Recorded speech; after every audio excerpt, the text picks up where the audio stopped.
I remember it very clearly. I remember it very clearly.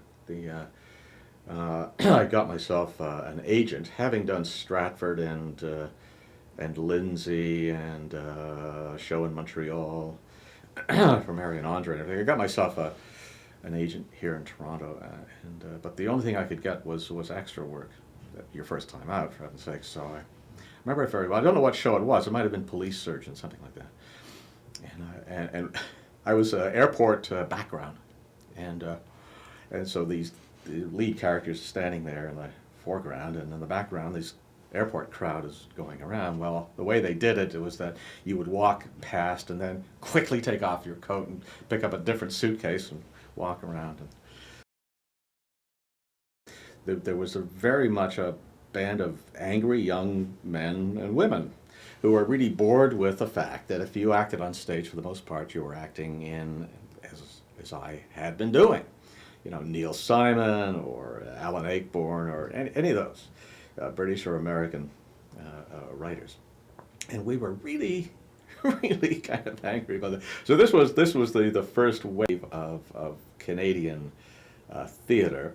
It had its roots, of course, in people like Mavor and his mother, Dora Mavor, the New Canadian Players. But we were the 70s version of that, and we did, for the most part, Canadian plays. Well, yeah, so these were very nationalistic characters who made no bones about it.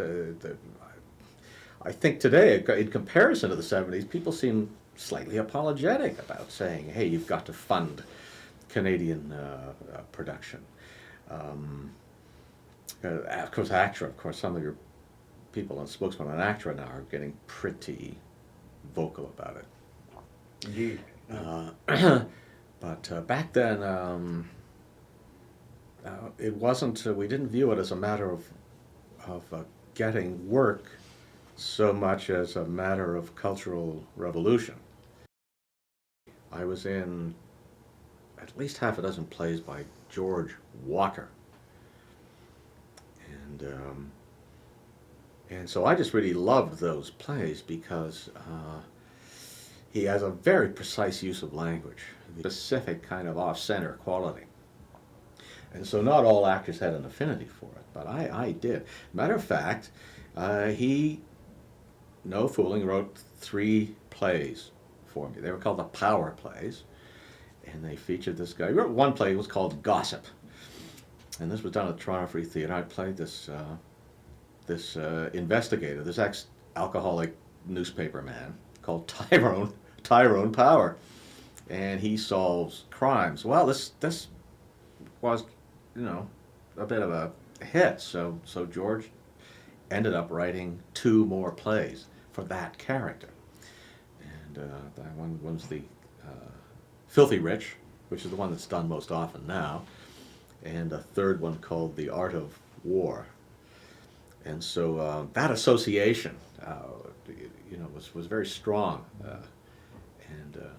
And who was the director who directed me in several things? Eric Steiner, brilliant guy, died of AIDS a long time ago. But there was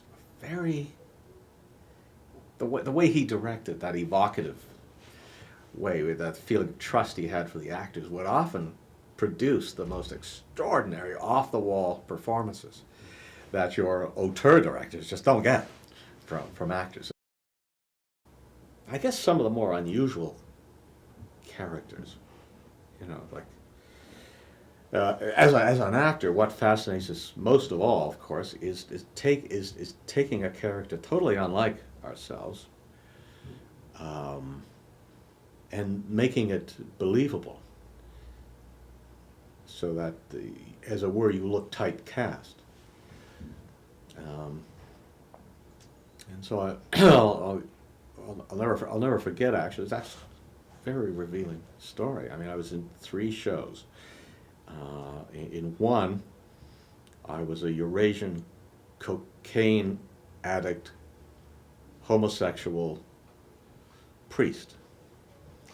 And in another, I was Henry Miller, full of bravado. You're the writer, Henry, full of bravado and words and stuff.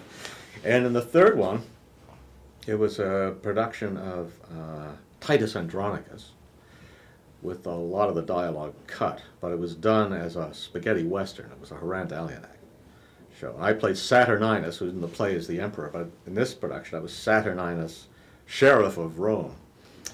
And he was a sadistic character. I mean, I had to whip Dick Donat 50 times. I had this whip, and he had his leather thing. Anyway, I was a really vicious son of a bitch. And anyway,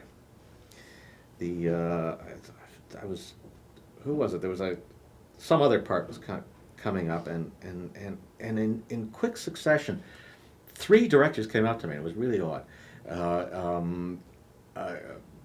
Paul Thompson, kind of a macho character, saw the Henry Miller and said, that's finally you're doing what you were meant to do. And then the John Palmer said, the Saturninus had revealed a part of me that he always knew was there, something like that.